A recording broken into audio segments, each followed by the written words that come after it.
My name is Cassidy Huckabee, and this is my introduction speech for communications class, and this is my audience for today.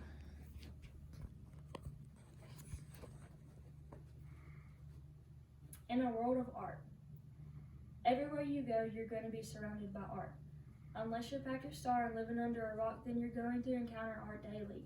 Music, makeup, graffiti, realism art, abstract art, these are all forms of art. And even though you may not know it, it's something that we all love. Art washes away from the soul the dust of everyday life. Picasso. It's so easy to get stressed out with the things that we have to do every day in life, but just sitting down and making art can take that stress away. Just like you all, when I was a kid, I loved to doodle, but my doodles quickly turned into more complex drawings. Learning about different types of papers and paints and pastels, that became my new obsession. I was far more concerned about how those worked than how to graph, cosine, and sine. When I got into high school, I had friends who were taking art that tried to convince me to take art to show the world what I could really do, but I didn't take them serious, so I didn't try out. When we're kids, our minds know no boundaries.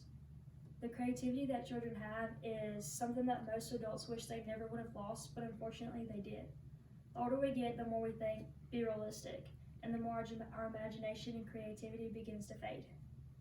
In my case, I did lose that creativity, but I became obsessed with realism, and my friends continued to beg me to try out for art, so I did my freshman year in high school, and I made it. I began to make art that was noticeably better than the art that I was making before I started taking art classes. My pictures started to be perfectly proportional because of the grids that I was using. My paints were less sloppy, and I started mixing colors better. That next year for my birthday, I was so excited when my mom got me my first set of Prismacolors. And Prismacolors are just colored pencils that you can mix different colors to make new colors, and it's always going to be a smooth finish.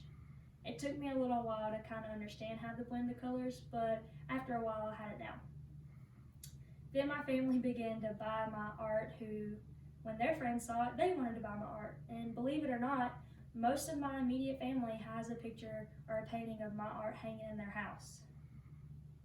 During my 4 years in art, I learned that I hated commission work.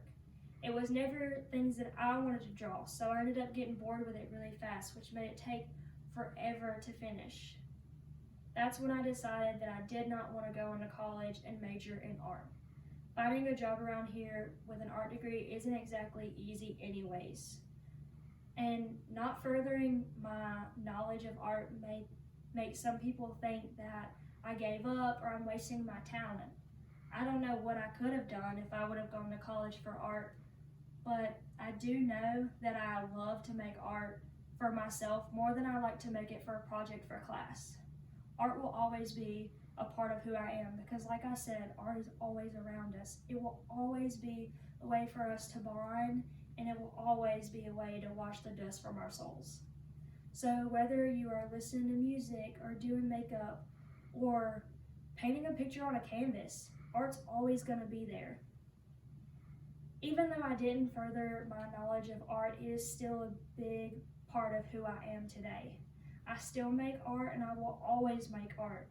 So with that being said, I challenge you to embrace art because life would be so boring without art. Thank you.